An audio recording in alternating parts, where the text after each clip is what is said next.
şekilde yaşamını kaybetti. Rojin Kabayı şahsında ve diğer şüpheli kadın ölümleri şahsında biz şüpheli bütün ölümlerin açıklığa kavuşturulmasını, aydınlığa kavuşturulmasını istiyoruz. Bu konuda kadınlardan ve gençlerden destek talebimiz mevcuttur. Desteğinizi bekliyoruz. Bu ülkede hiçbir kadının can güvenliği yok. Hepsi tehlike altında ki özellikle de erkek egemenliğinde olduğumuz için bunu daha çok yapanlar erkekler olduğu için hep saklanıyor. Ki bunu saklayan taraf da devlet. Bunu da zaten hepimiz çok iyi bir şekilde biliyoruz. Ama şunu söylemek istiyorum. Ne kadar katliam yaparlarsa ya da devlet bunu ne kadar saklarsa biz o kadar daha çok sesimizi yükselteceğiz.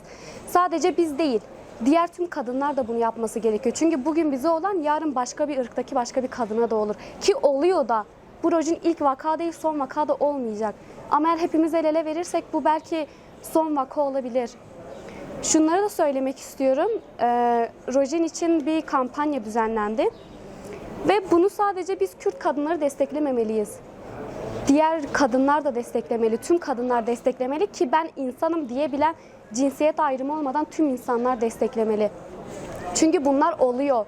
Hepimizin annesi, hepimizin kız kardeşi var, çoğumuz kadınız.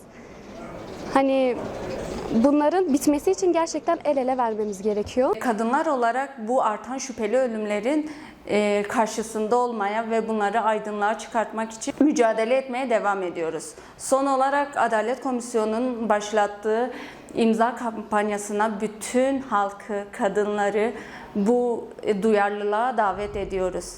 Rojin için adalet. Şu anda Rojin Kabayı için bir tane kampanya düzenleniyor. İşte imza kampanyası. Bütün kadın arkadaşların, yani bütün Van halkının, Van'da yaşayan bütün kadınların bu imzaya destek olmasına, imza atmaları gerekiyor. Çünkü bazı somut delillerin açığa çıkması gerekiyor. Çünkü sonuçta DNA'lar, iki erkek DNA'sı açığa çıkmış durumda. Ama daha somut bir delil değil, adalet tarafından da açıklanmadı. Bu gerçekten artık bir an önce kavuşması lazım. Yani somut bir delile, yani artık kim failleri kimse ortaya çıkması lazım. Bu konuda biz de bütün kadınlardan destek bekliyoruz. İmza kampanyamıza herkesi de davet ediyoruz.